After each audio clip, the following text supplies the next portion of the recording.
Vous rêvez d'acheter, de vendre ou de louer une table de billard de bonne qualité sur place en République démocratique du Congo, particulièrement dans l'espace Grand Katanga, Ziwa Pool Table, la solution à vos inquiétudes d'avoir de tables de billard sur place à Lubumbashi tout comme à Kolwezi. Faites votre commande de maintenant d'une table de billard au grand complet, c'est-à-dire avec tous ses accessoires, cannes, têtes, craies, etc. Nulle part ailleurs que sur Ziwa Pool Table avec Ilungawa Kulu Ardent Star, The Ghost en matière de billard ici en République démocratique du Congo. À Lubumbashi, nous sommes sur l'avenue Kambov, coin industriel, non loin de la brasserie, et à Kolwezi, sur la route Likasi, arrêt San Africa, à côté du bureau d'Arlou. Pour tout contact, tapez plus 243 99 22 13 112. Avec Ziwa Pool Table, plus question de s'inquiéter pour avoir une table de qualité sur place. Merci. Merci de votre fidélité et votre confiance que vous ne cessez d'accorder à ce programme de paroles et des actes.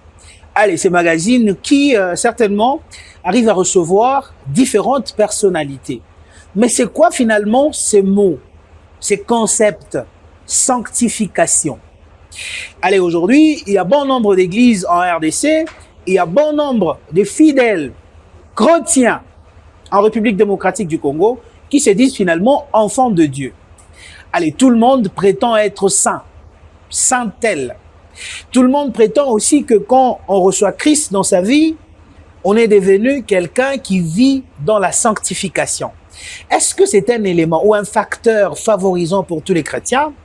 À quel moment peut-on dire que ces chrétiens, cet homme ou cette femme est sanctifié? Faudra-t-il passer dans le baptême parce qu'on sait qu'il y en a 3? Faudra-t-il tout simplement arriver à faire de dons dans des églises? Enfin, toutes ces questions-là auront bien évidemment de réponses au travers de cette émission, de paroles et des actes. Parce que nous avons reçu, nous allons recevoir ici, dans ce temple, allez, le responsable d'ailleurs de ce temple, magnifique cadre que vous voyez à travers le monde, lui, il s'appelle tout simplement le prophète Paulin Boum, que nous allons recevoir aujourd'hui et nous allons échanger également avec lui au travers de toutes ces questions-là. Parce que je sais que vous nous regardez à travers le monde et vous êtes nombreux en attendant cette émission. Bienvenue, parce qu'il est déjà avec nous, cet homme de Dieu, doux, charismatique et élégantissime homme de Dieu, prophète, bienvenue. Merci beaucoup, Papa Idriss. Merci beaucoup. Vraiment, c'est un grand privilège pour moi d'être reçu par vous aujourd'hui. Allez, finalement, j'allais dire merci de nous accueillir chez vous, mais je suis surpris que vous nous dites merci de nous recevoir. Bien, parce qu'il s'agit de notre magazine. Est-ce que vous vous sentez bien d'être reçu dans ce programme? Vraiment, je suis très honoré personnellement, d'autant plus que vous n'êtes pas moindre et cette émission est vraiment très suivie. Et pour moi, c'est vraiment un grand privilège. Je ne parlerai pas de vous avoir reçu chez nous parce que c'est chez vous. Tous on est enfants de Dieu et ce temple n'est pas le temple du prophète Paulin. C'est vraiment un sanctuaire où tous les enfants de Dieu, y compris moi, nous venons pour communier avec le Seigneur. Prophète, je vous en prie. Prenez place, on va commencer cette émission. Lorsque j'ai annoncé cette émission que je veux recevoir le prophète Paulin, il y a eu beaucoup de gens qui m'ont posé des questions. Beaucoup de gens ont réagi. Allez, vous êtes connus à travers le monde. Comment vous gérez votre succès, votre temps?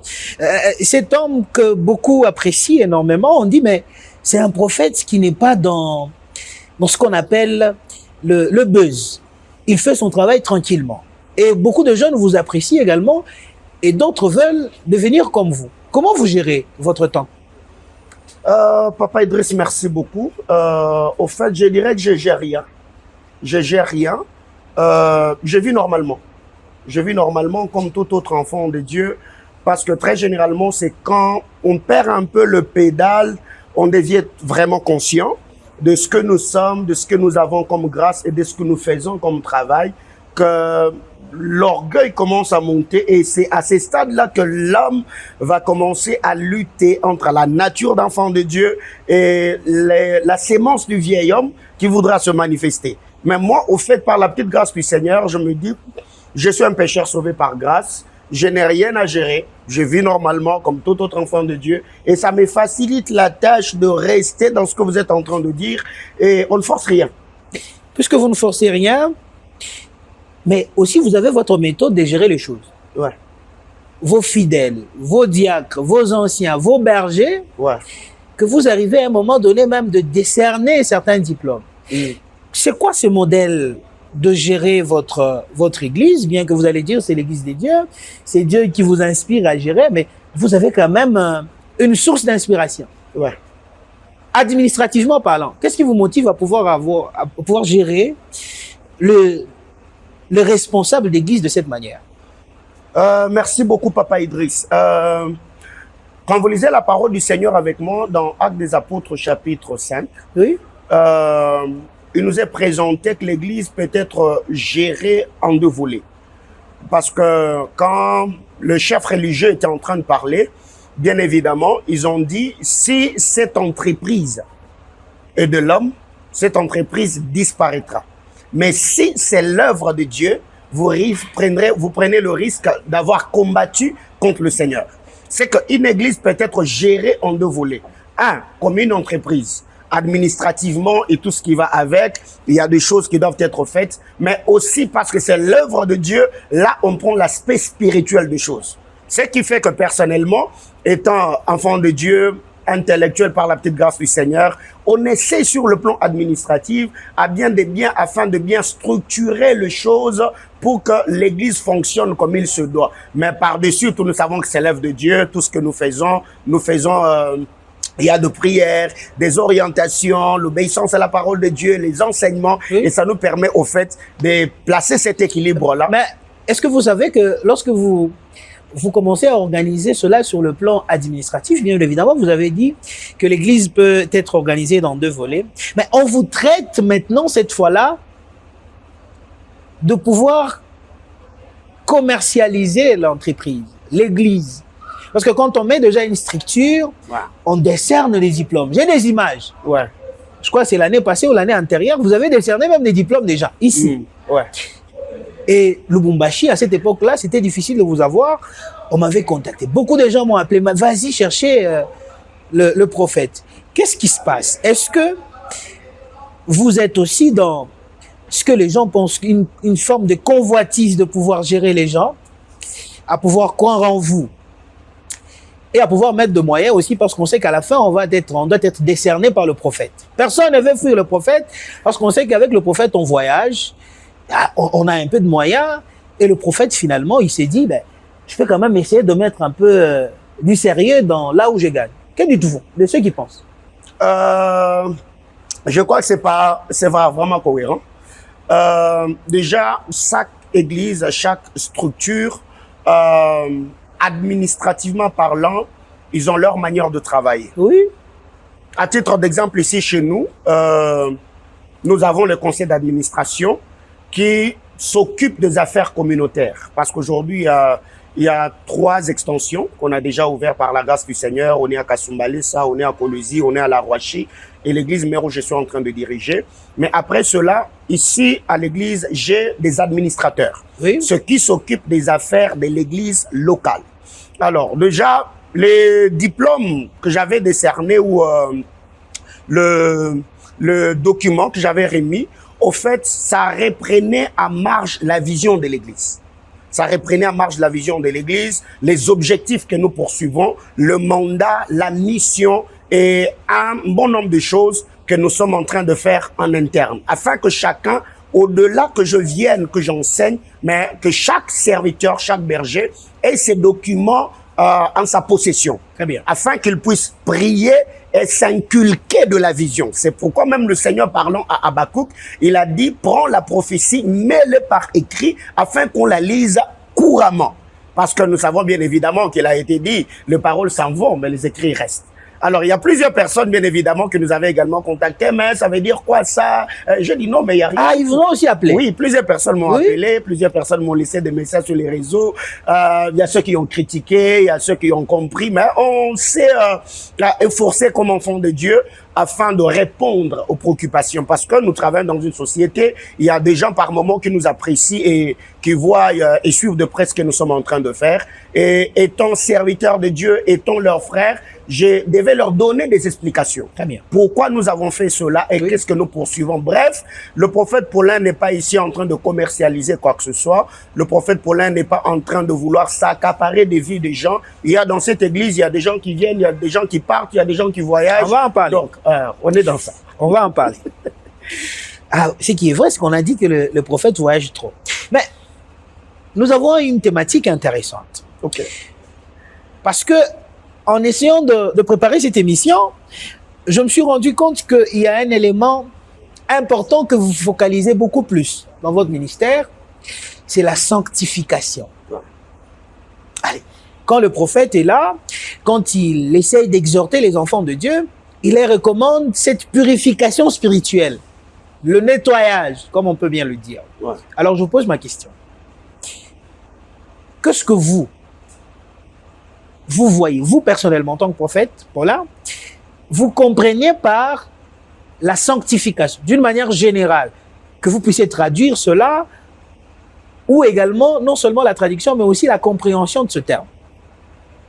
Papa Idriss, si il faudrait que je réponde à votre question en tant que prophète Paulin, je serais en train de cracher sur les sacrifices des apôtres et des prophètes du Seigneur, ce que nous appelons le Père de l'Église. Parce que tout ce que nous sommes en train de faire ici, la vie chrétienne, le ministère, c'est une course à relais. C'est comme l'apôtre Paul qui a recommandé à Timothée ce que tu as entendu, reçu de moi, confie-les aux hommes fidèles qui, à leur tour, les confieront à d'autres personnes. Je crois qu'ici, la définition que je donnerai, c'est cette définition que j'ai reçue de mes pères, entre autres les apôtres et les prophètes du Seigneur, mais aussi de mon père spirituel qui est le pasteur Marcelo Jérémy Tounassi, à Soumani bien évidemment. La sanctification n'est rien d'autre que le fait d'être mis à part. Être mis à part pour Dieu. Le fait de se séparer d'avec le monde. Et quand le Seigneur nous met à part, c'est pour que nous devenions une possession exclusive et privée de Dieu. Que nous lui appartenons, corps, âme et esprit. Donc, de manière brève et de manière générale, je dirais que la sanctification, c'est vraiment le fait de se mettre à part pour le Seigneur afin de le servir et de marcher avec nous. Est-ce que vous savez que le Congolais n'aime pas quand on les accule beaucoup à ce qui concerne la crainte des choses des dieux? Est-ce que vous savez ça, prophète? Je le sais très bien. Est-ce que vous n'avez pas peur? Enfin, je voulais vous poser cette question de dire, qu'est-ce qui vous motive autant? Qu'est-ce qui vous garantit à pouvoir marteler sur la sanctification dans votre église, d'autant plus que vous le savez que le Congolais n'aime pas qu'on leur parle beaucoup plus sur la crainte de l'Éternel. Des pères qu'ils partent. Mais c'est quoi votre soubassement? Vous avez quoi? Qu'est-ce que vous faites pour conquérir ces milliers de gens qui viennent vous suivre régulièrement? Papa Idriss, vraiment la question est pertinente, oui, et vraiment intéressante. Déjà, ce qui fait que la peur de perdre les gens, c'est ce qui nous fait, au fait, nous, hommes de Dieu, à tomber dans le panneau. Dans le sens où on commence à prêcher les choses pour maintenir les gens. On prêche les choses pour plaire aux gens. On prêche des choses qui vont permettre aux gens de se sentir à l'aise. Et ça n'a pas commencé avec nous. L'apôtre Paul, quand il parle à Timothée, Paul va dire à Timothée, il arrivera un temps où les hommes auront la démangeaison d'entendre des choses agréables et se tourneront de la saine doctrine. Autrement dit, aujourd'hui, nous savons déjà très bien qu'avec tout ce qui se passe dans notre nation, la dépravation, les valeurs qui sont vraiment mises sans dessus-dessous, les gens, au fait, aiment qu'on le mette à l'aise. Qu'on leur dise des choses qu'ils veulent entendre. Tu vas te marier, tu vas voyager, envoyer le feu dans les camps de tes ennemis. Sorte, nous avons besoin de toutes ces choses. Commençons par moi-même. J'ai besoin que le Seigneur me bénisse. J'ai aussi besoin de voyager. J'ai aussi besoin que le Seigneur me fasse ceci. Vous avez aussi besoin d'argent. J'ai aussi besoin d'argent. Oui. Parce que je ne mange pas la Bible tous les jours. Je ne mange pas la Bible tous les jours. Oui. J'ai aussi besoin d'argent. Je dois scolariser mes enfants. Je dois prendre soin de mon épouse. Vous voyez, on a besoin d'argent. Mais moi, je me dis, est-ce que c'est pour cela que Christ est mort sur le bois de la croix? Jésus n'est pas mort d'abord pour qu'on se marie, pour que l'on voyage, pour que l'on roule carrosse, pour qu'on ait de belles maisons. Jésus est mort sur le bois de la croix afin de restaurer la communion qui était brisée par la désobéissance du premier homme, qu'on appelle Adam, afin de remettre l'homme dans cette intimité parfaite avec le Seigneur. Voyez-vous, c'est ça que l'apôtre Paul est en train de dire, que par la mort de Christ à la croix, il a brisé ce que nous appelons le mur d'inimitié. Alors moi, je suis de ceux qui croient que ce qui me motive personnellement, et d'autres pères de l'Église, d'autres aînés et ceux de ma génération, même nos jeunes frères qui sont en train également de servir le Seigneur, à prêcher la parole de Dieu, c'est seulement parce que nous savons que cette vie sur la terre n'est pas éternelle. Qu'est-ce qui vous fait peur dans la prophétie? Parce que vous savez que vous, le prophète, je vais vous surprendre et vous poser cette question directe. Quand vous avez des prophéties, vous démontrez l'image genre on vous tabasse. Vous démontrez l'image, on dirait vous avez mal quand vous recevez quelque chose. Ouais. Qu'est-ce qui se passe? Est-ce qu'on vous gifle quand on vous parle de la part du Seigneur? Qu'est-ce qui fait en sorte que vous démontrez une image, on dirait ça fait mal de l'intérieur avant de parler? Qu'est-ce qui se passe? Est-ce qu'il y a des claques qui arrivent spirituellement? Par des fois, vous pleurez même. Qu'est-ce qui se passe quand vous recevez ce genre de prophétie? Papa Idriss, vous savez, vous me donnez même envie de vous donner l'offrande. Ah, merci. C'est vraiment intéressant. C'est vraiment intéressant. Eh ben, personnellement, je parlerai de moi. Je parlerai Bien de sûr. moi parce que Oui. je suis prophète. Qu'est-ce qui personnellement me fait peur dans l'office de prophète? C'est de dire quelque chose que Dieu n'a pas dit. Ça, c'est vraiment la peur qui m'anime tous les jours de ma vie. Et je voudrais ici, mes enfants le savent, je les ai toujours dit, il n'y a pas un jour où j'exerce le ministère de prophète sans avoir peur, sans être stressé. Ce n'est pas parce que je n'ai pas de choses à dire. Ce n'est pas que le Seigneur n'est pas disposé à me parler. Mais je ne veux pas, au fait, d'exercer le ministère avec l'onction d'hier, avec les expériences d'hier. Ce qui fait que quand je me tiens dans l'office de prophète, cette peur-là, peut-être plusieurs personnes n'arrivent pas à le voir au fait. Quand vous voyez peut-être un prophète qui est en train de prophétiser, et il y a des gens qui disent qu'on est agité. Tu vois quelqu'un, il a le micro, il donne une prophétie ici, après il va d'abord là-bas, il rentre. C'est que ça crée comme l'excitation dans l'esprit de l'homme de Dieu. Quand peut-être il libère une parole et que la personne sur qui l'on prophétise confirme. Non, Papa Idriss, qu'on se les dise, on est humain. Quelque part, on se dit, ah, Seigneur, ça y est. Je peux avancer. Vous voyez? Il faut encore vous dire d'avance. Non. Je dis ça, je peux avancer. Oui. Kenaï professa, est-ce Oui. que je peux avancer? Oui. Ça dépend du style, de l'éthique, la déontologie de chaque prophète. Mais par la grâce du Seigneur, je ne condamne pas, mais moi, je ne fais pas ça. Très bien. Je ne fais pas cela. Alors, déjà, quand on prophétise, est-ce qu'on nous gifle? J'ai dit non. Pas les anges. Non. Quand vous faites, mais c'est quoi cette douleur que vous manifestez? C'est quoi en fait? Parce que c'est une parole qui arrive, mais Au fait, quand le Seigneur parle, c'est l'esprit du prophète qui capte la pensée de Dieu, qui reçoit. Mais entre l'esprit et la bouche du prophète, il y a l'âme.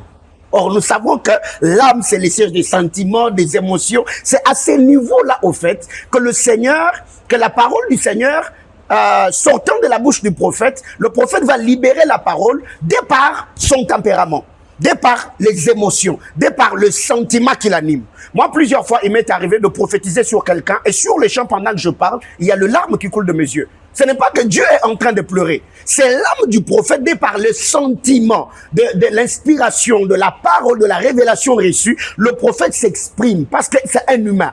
D'autant plus que la parole de Dieu est tombée dans son esprit, ça a traversé son âme et c'est au niveau de l'âme que le prophète doit filtrer les informations qu'il a reçues dans son esprit afin d'édifier l'église. Et il peut aussi arriver que Dieu est en train de blâmer son peuple. Dès que le prophète reçoit la parole de Dieu, il y a comme une colère sainte qui l'anime. Il peut être là en train de tonner sur vous. Ce n'est pas qu'il vous manque du respect. Ce n'est pas qu'il est mal poli. Ce n'est pas qu'il n'a pas l'éthique et la déontologie. Il essaye au fait juste de communiquer le message partant par son tempérament, par le sentiment et les émotions qui l'animent. vous êtes l'œil de Dieu Ouais. et les oreilles. Bon, enfin. Mais est-ce qu'il vous arrive de fois que Dieu vous parle de vous-même? L'autoprophétie. Oui. À quel Oui. exemple? Par exemple, ça vous est arrivé en plein culte, pas à la maison. Ouais. En plein culte, il vous donne des messages de vos fidèles et d'un coup, il parle de vous. Quand il parle de vous, Ouais. personnellement, ici, au Ouais. niveau de la chair, subitement, il vous dit, mais écoute, Paula, il y a ça, il y a ça, il y a ça, il y a ça. Ici, Oui. Oui. c'était à l'occasion de quoi? C'était quoi, effectivement? Si cela ne vous dérange pas. Enfin, Très généralement, le Seigneur, je dois vraiment être franc, le Seigneur ne nous parle pas que pour nous donner des bonnes promesses. Des bonnes promesses. Bref, le Seigneur, par moment, il y a des moments où il vient, il peut te reprocher dans un service prophétique où tu sens que tu es en train d'exercer le ministère, mais à un moment, tu te sens triste. Par exemple, Dieu t'a donné une parole, mais il t'a pas permis de l'annoncer sur le peuple, bien évidemment. Et toi, tu prends le risque de libérer la parole, tu attristes l'esprit. Tout prophète sincère et qui a déjà atteint un niveau de maturité dans l'exercice du ministère de prophète, il affirmera ce que je dis. Tu peux sentir du coup que tu as attristé l'esprit. Et tu peux même sentir comme si tu es en train de faire une chute libre. L'onction que tu sentais, la grâce, la gloire qui était sur toi, tu sens vraiment que c'est en train de partir. Mais personnellement, il y a aussi des moments comme ça où moi-même je suis en train d'édifier l'église. Le Seigneur me parle sur mon ministère, sur ma famille. Mais comme en ce moment-là, je ne suis pas là pour dire des choses que Dieu dit sur moi-même, je garde ce qu'il me dit sur et moi-même. vous arrêtez les cultes. J'arrête. Non, j'arrête pas. Ah, les mais cultes. si c'est mauvais, on dit que votre enfant va tomber malade, il faut aller vite prier pour lui. Qu'est-ce que vous faites? En pleine prédication, en pleine séance prophétique, où on parle de vous? Pas dans le bon sens, Ouais. peut-être un mauvais sens. Vous faites quoi? Vous arrêtez les cultes ou vous entonnez la prière et il faut quand même les dire. C'est quand même moi. Si ma famille est au culte, Oui. comme déjà moi et mes enfants, et nous sommes ici tous en train de servir le Seigneur, je vais appeler. Soit mon épouse, ça m'est déjà arrivé plusieurs fois, je suis en train de travailler comme ça, je dis, si mes enfants sont là derrière, on me les amène. On m'amène les enfants, je prie pour eux. Mais si ils sont à la maison, le même Dieu qui m'a parlé, qui m'a révélé qu'il y a telle et telle autre attaque de l'ennemi, je peux prier au temple pour que la grâce du Seigneur couvre ma famille en attendant que moi je finisse avec le culte pour arriver à la maison afin de prier pour eux. Très bien. Mais je ne peux pas arrêter les cultes, je laisse les enfants de Dieu, je dépose le micro, non, je ne ferai pas. Très bien. C'est-à-dire les enfants de Dieu d'abord. Oui, les enfants de Dieu d'abord. Ah oui. Parce que quand on reçoit un prophète de Dieu, on a peur. Par exemple, de lui poser des questions. Je me dis, ma question, elle est déjà vue dorénavant. Ça vous arrive de voir et vous dites, mais regardez ces caméramans ici, vous voyez tout de lui. C'est-à-dire, un mouvement, il vous arrive des prophéties comme ça, un peu terre à terre, mais Oui. Pour la petite exemple, mon père fut prophète. ah, vous avez hérité de votre père. J'ai hérité ça de mon père. Mon père fut prophète chez les Bapostolo. Ok. Ces gens-là qui se rasent la Si, tête et tout ce si, qui va avec. Et ma défunte mère, mon défunt père bien évidemment, ma défunte mère, avant qu'elle ne meure, je crois que c'était en 2020-2021, j'étais avec elle à Kinshasa. Pendant qu'on était en train de parler, elle me lance des pics, elle me dit, mais j'ai appris que tu prophétises, j'ai déjà vu, mais jusqu'ici, tu n'as pas encore atteint la dimension prophétique avec ton père. Alors je me suis dit, mais il est en train de raconter quand même. Bon, je me suis dit, bon, bref, c'était son mari et tout, ce n'est que normal. Elle m'a dit, non, ton père avait atteint une dimension où le matin, quand il se réveille, il nous donne la trajectoire de la journée. Aujourd'hui, C'est il y pas aura... possible. Je vous dis. On peut vous dire ça. Oui. La journée, on vous dit, Oui. mais il y a ça, Il y ce qui aura va ça, t'arriver. il y aura ça. Telle personne viendra nous voir ici à la maison, nous rendra visite. À telle heure, il sera habillé de telle et telle autre manière. Moi, je serai en train de prier. Quand la personne va arriver, vous lui dites de par l'Éternel qu'il a tel et tel autre problème et vous lui demandez de partir. Ça, c'est la sorcellerie, prophète. C'est ce qu'on appelle le démon, les démoniaques, c'est ça. Ah, c'est pas normal. C'est ce qu'on appelle les démoniaques. Moi, Et c'est moi- comme ça que les gens vous traitent de vous dire, mais en tout cas, beaucoup de prophètes sont dans des choses, parce que comment on peut voir même la journée? Il y a quelqu'un Bon. qui connaît le futur. Dire qu'on est dans les choses, déjà, même les choses de Dieu, c'est les choses, quoi. Même l'évangile, c'est les choses. Donc, Oui. si quelqu'un aujourd'hui venait dire, le prophète Paul, il est dans les choses, je dirais, oui, je suis dans les choses, mais les choses de Dieu. Très bien. Pas les choses de Satan. Vous voyez? Alors, mon père, mon défunt père, a servi le Seigneur dans cette dimension-là. Et quand ma défunte mère m'a lancé cela, je commençais à travailler. Je commençais à prier. Quand je dis travailler, ça veut dire prier. Je prie, je dis à Dieu, oh, mais si c'est lui par qui le Seigneur est passé pour que je sois introduit dans les temps, il avait atteint cette dimension-là, c'est possible. Et je crois par la grâce du Seigneur, il y a des moments comme ça où quelqu'un vient, le Seigneur t'avait déjà averti bien avant que telle personne va venir, il aura tel et tel autre problème. Et il y a même les serviteurs de Dieu avec qui nous travaillons ici. Ce genre de choses arrivent. Souffrez. Souffrez que ces milliers de Congolais qui vous regardent à travers le monde comprennent quelque chose. Ouais. Vous êtes strict. Et même dans votre manière de prophétiser. Ouais. Mais sur le plan corporel, parce que vous avez beaucoup de milliers de fidèles qui vous regardent à travers le monde, comment se sanctifier sur le plan corporel? C'est pas le fait de prendre la bière, parce que supposez que beaucoup de jeunes ici, parce que la majorité de gens avec qui vous travaillez sont des jeunes, ils se disent, mais les pasteurs ne supportent pas l'odeur de la bière, je ne peux pas m'y approcher, mais il faut vivre dans la sainteté. N'est-ce pas, je ne prends pas la bière. Puisque le prophète est rigoureux à des jeunes qui sont violents corporellement, c'est-à-dire les jeux de filles, des hommes et tout ça, ce que vous appelez sanctification, où il y a une autre forme de se sanctifier corporellement. J'ai bien dit corporellement. Papa Idriss, vraiment, la question, elle est vraiment importante. Je voudrais vraiment baisser un peu les tons pour me faire comprendre. Ah, ils vous suivent. De un, il y a deux types de sanctification. Oui. Premièrement, il y a ce que nous appelons la sanctification de position. Deuxièmement, il y a la sanctification pratique. La sanctification de position, c'est l'état de tout enfant de Dieu.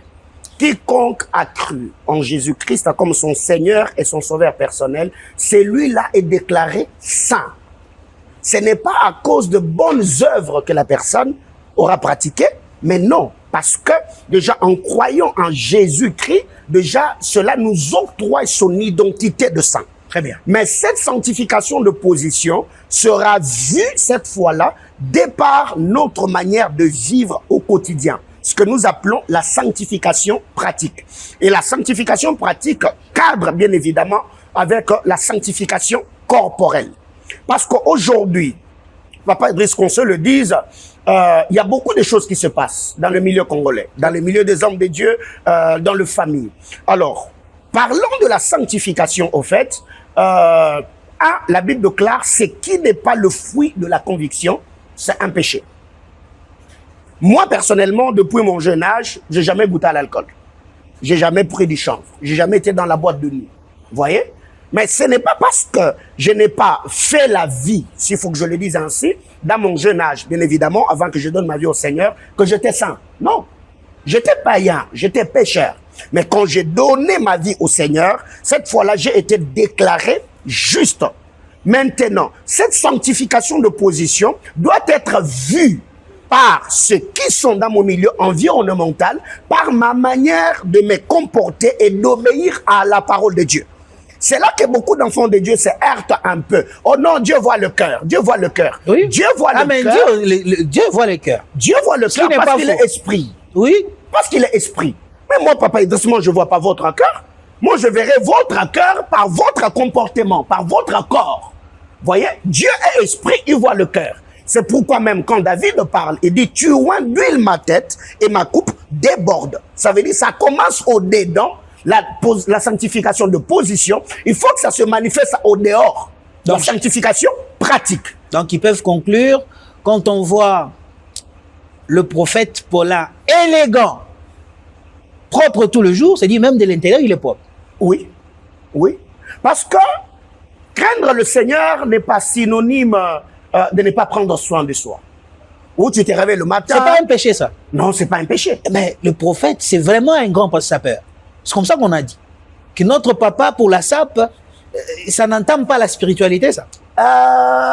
Ou l'élégance n'a rien à voir avec... Je dirais peut-être que le prophète Paulin est propre, s'il faut que je le dise. Parce que déjà, serviteur de Dieu, enfant de Dieu, ça a peur. Déjà, quand on voit ça peur, ça veut dire c'est présenter le griffe, c'est mettre l'accent sur ça. Alors que nous, ce qu'on fait, c'est juste à couvrir le corps. Ah, Nous, mais on d'une manière couvre juste particulière. le corps. Oui. Pas d'une manière particulière. Avec une c'est- touche particulière. je prends l'exemple, vous avez commencé par vous-même, c'est... Bon, je mets ça de côté, vous voyez. C'est très élégant, c'est très propre. Pourquoi? Parce que déjà, vous devez vous-même respecter le métier. Vous ne pouvez pas débarquer comme ça, vous êtes en babouche, vous êtes en pantalon, jeans déchiré. Non, vous respectez le métier. Ce qui fait aussi que je respecte le milieu de chrétiens qui nous suivent de partout dans le monde et ici en présentiel. Quand on vient, on doit être présentable. Très On bien. doit s'habiller d'une certaine manière pour ne pas heurter la sensibilité des gens. Alors, s'il faut que je revienne, la sanctification corporelle, nous savons, la Bible déclare, c'est lui qui détruit les temples de Dieu, le Seigneur les détruira aussi. Alors, comme je sais que mon corps est le temple du Saint-Esprit, je prendrai bien soin de ce corps. Pas seulement en mangeant sainement, à ne pas prendre l'alcool, mais aussi à ne pas détruire le corps par le péché. En vivant dans l'obéissance à la parole du Seigneur et en m'accrochant aux instructions, aux orientations et à la vie du royaume par le Saint-Esprit qui me donne bien évidemment le vouloir, le faire et la capacité d'obéir à la parole du Seigneur. Et spirituellement, il faudra sanctifier l'esprit par de jeûnes, par la prière de la bouche, multiplicité de prières, où on sanctifie l'esprit ou la personne par la parole qui sort de la bouche de l'homme de Dieu. La sanctification de l'esprit s'opère par la foi. Ça veut dire quand nous croyons en la parole de Dieu, notre esprit est sanctifié. Nous sommes déclarés justes, comme je venais de le dire tantôt, c'est que nous appelons la sanctification de position. Dès que nous avons déjà atteint cette dimension-là, d'être agréable au Seigneur, maintenant intervient la sanctification du corps. La sanctification du corps vient également par la parole de Dieu.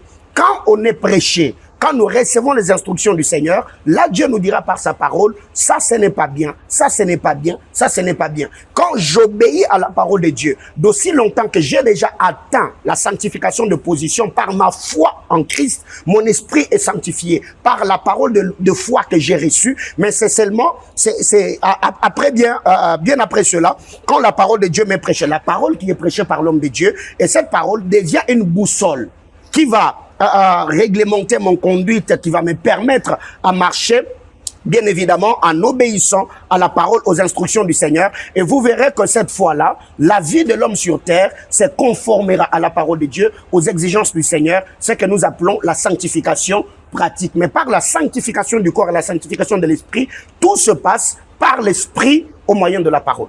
Est-ce que on est en train de terminer cet entretien. Ouais.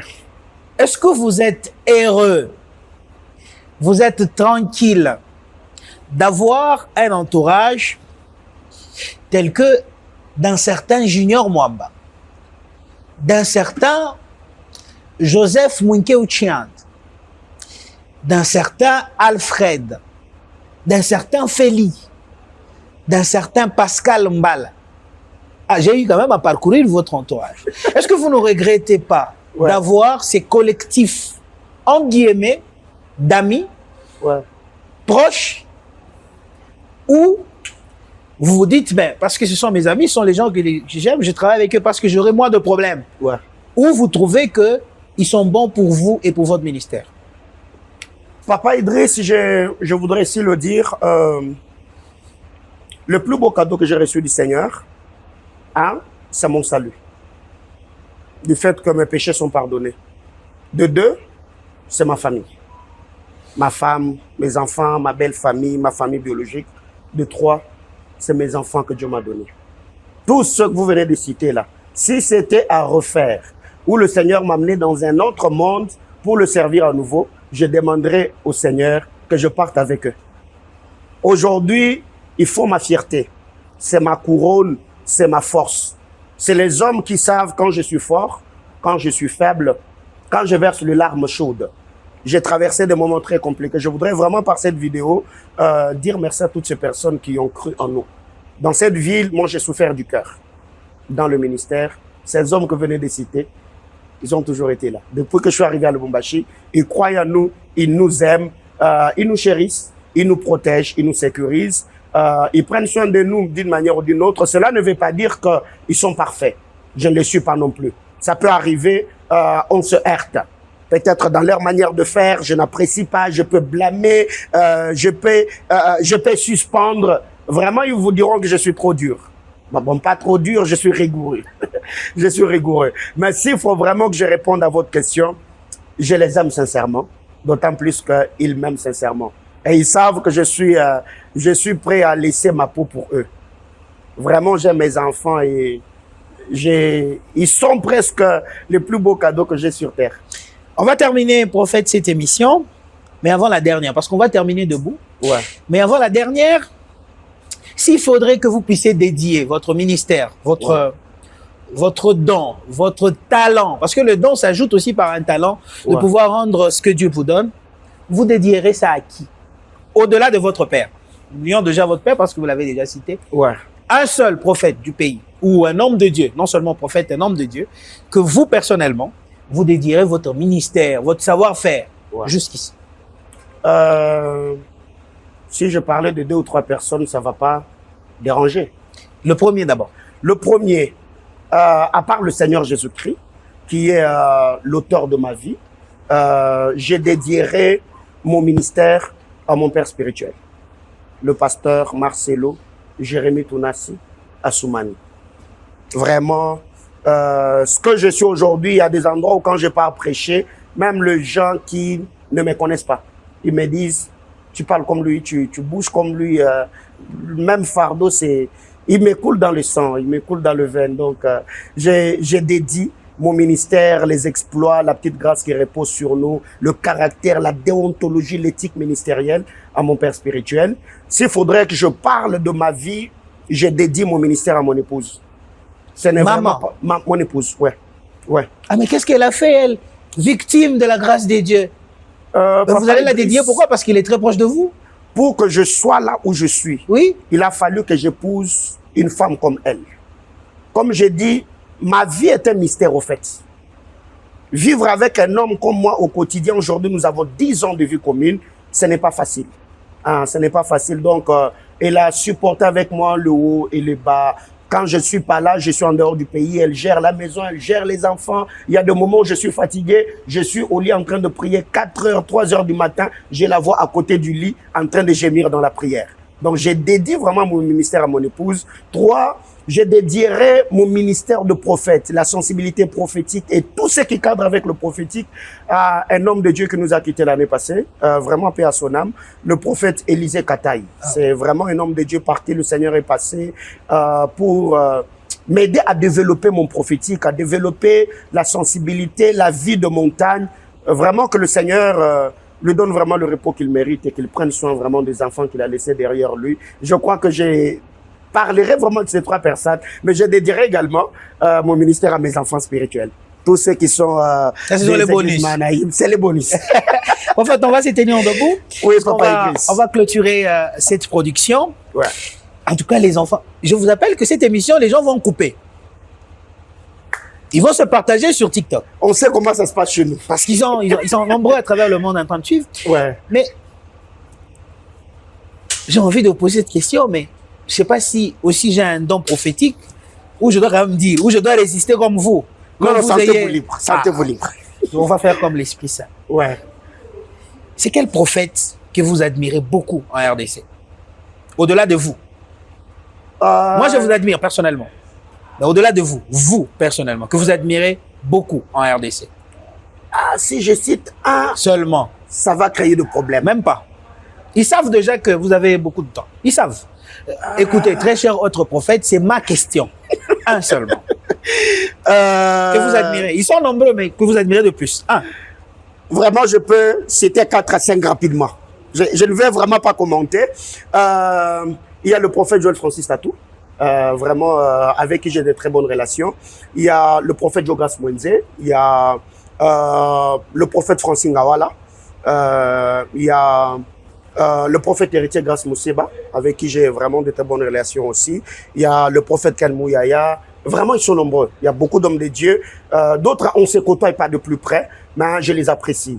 Leur témoignage, la qualité du travail qu'ils abattent dans le royaume des cieux, en tout cas, vraiment, ils sont nombreux. Si je n'ai pas cité d'autres, je crois que vraiment le temps nous a imparti, mais vraiment, ils sont nombreux. Ici, sur la ville, à Kinshasa, à Goma, partout dans le monde, vraiment, tous les hommes de Dieu qui font un grand travail, qu'ils soient prophètes, apôtres, docteurs, que sais-je encore en tout cas, vraiment, coup de chapeau. Nous apprécions la grâce et nous célébrons leur vie. Prophète, au nom de tous ces gens et d'autres qui sont restés au bureau, nous vous disons infiniment merci de cet accueil chaleureux, de l'opportunité que vous nous avez accordée. Je rappelle aussi, c'était pas facile. C'est à moi de vous remercier. C'est à moi de vous remercier, Papa Idriss. Vous êtes tellement élégant, éloquent. Merci. Et j'apprécie au fait qu'aujourd'hui vraiment que je sois l'invité dans votre magazine. Moi, personnellement, je crois que nous apprécions également le travail que vous abattez, le témoignage, l'éthique, la déontologie. Donc, moi, ma prière devant le trône, c'est que le Seigneur fasse vraiment prospérer votre carrière et surtout l'équipe avec laquelle vous êtes en train de travailler. Je sais que de près ou de loin, nous serons toujours là afin de donner un coup de pouce pour que le travail puisse également continuer à bénir le corps de Christ. C'est vraiment à moi de vous remercier. Merci beaucoup. Merci, prophète Paulin Bombo. Un homme de Dieu correct. Allez, je sais que vous êtes nombreux. Vous êtes en train de nous suivre à travers le monde. Aux États-Unis, à Bruxelles, Magloire Valentine ou le DG, le prophète est là. Finalement, on l'a eu. Parce que il a même répondu pourquoi il a décerné les diplômes. Plus de questions. Il a été clair et limpide. Allez, coupez, comme d'habitude, comme vous le voulez bien. Et merci à FM Prod. C'est tout une arsenal qui nous accompagne. Que le Seigneur vous bénisse. Moi, je suis béni. Béni abondamment parce que je viens de piétiner ici. Et quand on piétine ici, on ne sort pas comme on est entré. Béni sur tous les plans. À très bientôt.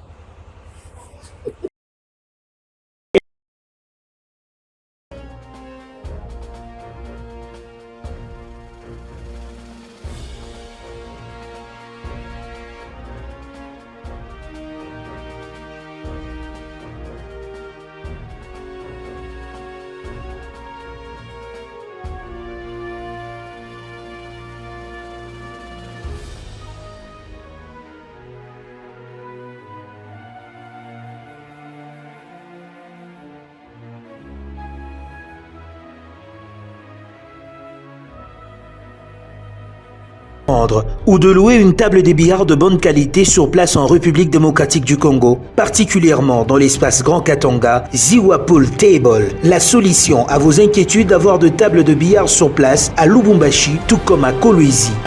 Faites votre commande de maintenant d'une table de billard au grand complet, c'est-à-dire avec tous ses accessoires, cannes, tête, craie, etc.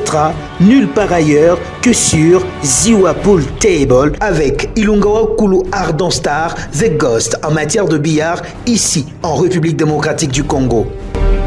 À Lubumbashi, nous sommes sur l'avenue Kambov, coin industriel, non loin de la brasserie, et à Kolwezi, sur la route Likasi, à San Africa, à côté du bureau d'Arlou. Pour tout contact, tapez plus 243 99 22 13 112. Avec Ziwa Pool Table, plus question de s'inquiéter pour avoir une table de qualité sur place.